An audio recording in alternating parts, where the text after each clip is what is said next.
Brought to you by Charity Mobile, the phone company that supports life and family. 5% of your monthly plan price goes to your favorite charity. Buy the way you believe at CharityMobile.com and use promo code TRADITION. One of the great errors of our time is this concept of human fraternity, universal human fraternity. This is an error promoted by Pope Francis in various documents of his. In fact, he has championed the traditional French Revolution saying, their slogan of liberty, equality, and fraternity. He's actually used that phrase in official Vatican documents that he has signed. And as such, it's always alarming when the French Revolution, which was anti-Catholic to the core, is being quoted positively by the Vatican in any documents and in any declaration. And this has had a downstream sort of trickle-down effect. With this lauding of human fraternity, universal human brotherhood, which is institutionalized lukewarmness when you have the Catholic Church allying with competing religions who not only deny church authority, goes beyond ecumenical dialogue with, say, Protestant groups or the Orthodox, but with groups who reject Christ explicitly, you begin to have a problem on your hands. And it does lead eventually to something rather predictable. Stonecutters, as we have to call them, tend to really like when the church does this, because stonecutters had worked for centuries to upend the very concept of the social reign of Christ the King, a core tenet of the Catholic faith. That we are not merely Catholic in our private lives, we are Catholic in our public lives. We are Catholic at work, in the voting booth. We are Catholic when we make purchases at the store. We're Catholic in everything in our lives, because Christ wants everything. He does not want us to reserve anything from him. He wants everything. That, yes, includes society. And the mechanism for making Christ the King is to spread the gospel and have people voluntarily accept Christ. That's how you do it. Unfortunately, of course, there are organizations and people who oppose that, including the stonecutters, and which is why this story is a tad weird to see, but it's one direct consequence of Francis playing nice with the philosophy of the French Revolution. So we go here to Info Vaticana, a Spanish language news site, with the headline, "The Archdiocese of Santiago signs a collaboration agreement with Spanish Reformed Episcopal Church, which was founded by a stonecutter." Catholics are not supposed to work with this. I mean, obviously, if you have a co-worker at your place of work who is a stonecutter, that's one thing. But you're not supposed to go work for stonecutter organizations, and you're not supposed to ally with them. In fact, the Vatican has been pretty clear about this. You see, membership in stonecutter groups is strictly prohibited by the church. Popes going back to the 1730s have formally condemned the organization as essentially satanic, and if a Catholic were to be a member of such a group, it would incur automatic excommunication. The best example I can give you of automatic excommunication today came from sleepy President Joe Biden, who days before the end of his term joined that organization, incurring automatic excommunication. And the rule was upheld most recently by Cardinal Victor Manuel Fernandez, who repeated what then Cardinal Ratzinger said of the matter back in the 2000s before he became Pope. The declaration was signed by Pope Francis as well. And what makes this all the stranger is that Pope Francis has received praise from stonecutter groups himself, repeatedly, actually. And there are some that argue that he is one himself, though aside from a couple of odd photos of him doing weird hand gestures, there isn't really any proof of that. Thankfully, I wouldn't discount it entirely, though. However, the fact that the Diocese of Santiago in Spain is doing this makes you wonder. It raises some questions. Here are the details of that. So, go to the article. In an act of cooperation, the Catholic Church, the Diocese of Santiago de Compostela, and the Spanish Reformed Episcopal Church signed a collaboration agreement today aimed at fostering coexistence and strengthening ecumenical ties between both faiths, the Galician Archdiocese emphasized. This agreement was signed by the Archbishop of Santiago de Compostela, Francisco Jose Prieto Fernandez, and Carlos Lopez Lozano, whom the archbishopric itself presents as Bishop of the Spanish Reformed Episcopal Church. They also make no bones about recognizing each other as, quote, sister churches. As a result of this agreement, the Archdiocese of Santiago agrees to cede the use of the church of San Felix de Solovio to this group for its worship. As is common in these cases, a misunderstanding about ecumenism is the excuse for taking such steps. The Archdiocese of Santiago defends this collaboration as in line with, quote, the Vatican II directives on ecumenism in the spirit of dialogue promoted by the Episcopal Delegation for Ecumenism and Interreligious Dialogue. In the coming days, we will publish a more in-depth article on the Spanish Reformed Episcopal Church, which was founded in 1880 by Juan Bautista Cabrera Iveres, a former Catholic priest and later Protestant and stonecutter. It currently maintains ties with many stonecutters. End quote. They gave them property, because of course they did. That's what ecumenical dialogue is all about. Go look at who the organizations that Catholic dioceses in the United States will sell property to. Oftentimes in some dioceses, the diocese will be hard up for money, so they'll find a disused church because, the springtime and the new advent of Vatican II left a lot of people not coming to Mass anymore.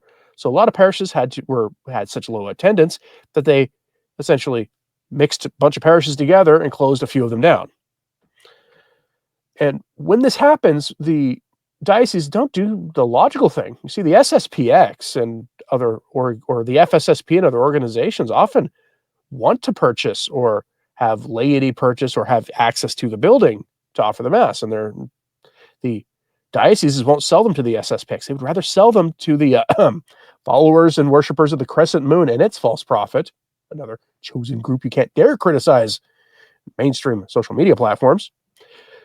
They'd rather sell to them than to the SSPX, who the Vatican says are Catholic, are in communion with the church. They just have a regular canonical situation that needs to be worked out.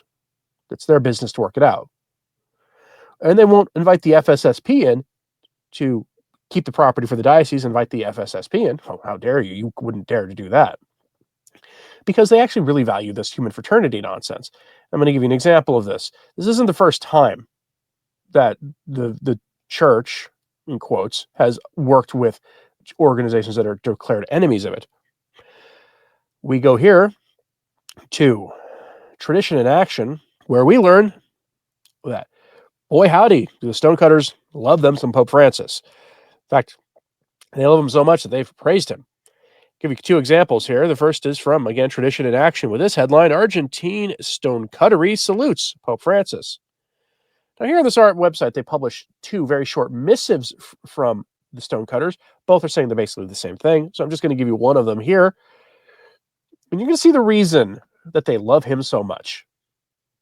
It comes from an article that they called Pope Francis and Stonecuttery, published in one of their magazines called Actuality. Here's the very short article published a week after he became Pope. A week, March 20th, 2013.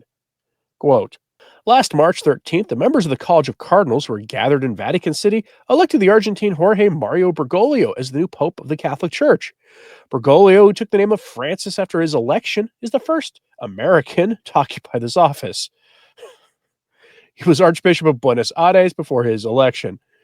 The naming of the new pontiff motivated a communique by the Big House of Argentina, which was diffused by Impulso Paredes, see the second document below, on the same day of his election. Its text follows. A man of austere life consecrated to his devotions, the designation of the new pontiff of the Catholic Church supposes a great recognition of the Argentine nation. In the Argentine stonecuttery, based on the principles of tolerance, profound respect for personal convictions, liberty, equality, and fraternity, the brothers who profess or adhere to this religious faith stand together with others who belong to other creeds, are agnostics, or lack any faith. In the name of all, the Big House of Argentina greets our co-patriot cardinal who just received such a high world distinction. End quote. They knew what he was about before Catholics figured it out. They knew. So it wasn't a big surprise to them, to put it mildly. That's not the only time this has happened either. You see, more recently, after Francis's Abu Dhabi declaration with religious leaders who had religious traditions that are declared enemies of Christ and deny Christ's divinity, Spanish stonecutters were jubilant. They say in what you're going to hear that it's because Francis and the Catholic Church are embracing stonecutter core values, which is alarming by itself, but it also is because human fraternity document that Francis signed in Abu Dhabi denies the kingship of Christ. If you need proof of that, go read the document or go read Bishop Athanasius Schneider's shredding of it. I published that on this channel 6 years ago when it was published. That document effectively denies that Christ is our Lord. Not explicitly, but in effect. When you ally the church with those who reject that the reign of Christ the King, that's what happens when you ally them with people who deny the divinity of Christ. But here's where the stonecutters praised him for that. So we go to a website called CatholicCitizens.org for this one. And you're going to love this headline: Spanish stonecutters, back to Spain here, praise Pope Francis laud International Fraternity Day. Universal human fraternity requires you to put aside those things that divide people. The number one thing that will always divide people, some would say today, it's matters of the flesh. Maybe. It's really religion. That is the number one thing that will always divide people. And the most divisive figure in human history is God incarnate himself, Jesus Christ. That is who is the most divisive figure in human history. It's why you see stonecutter institutions like Hollywood go after Christians and no one else. Here is when the stonecutters admit the game. Quote, the Italian daily Il Messaggero published a story this Tuesday underscoring the Spanish big house's enthusiasm about the first worldwide implementation of the Abu Dhabi document on human fraternity, a document that obeys another principle of stonecuttery in that it presents the diversity of religions as, quote, willed by God. One of the main tenets of the stonecutters is the rejection of any kind of dogma, that is, a belief that must be accepted because it is held to be true. Quoting the Big House of Spain's public statement, Il Messaggero noted that it pointed at the difficulties that had existed until now to have a full, meaningful dialogue for the construction of a common future. It did so with grand eloquence. Quote, it is possible that in the 21st century we can at last aspire to full human fraternity, to the mutual tolerance of our profound differences.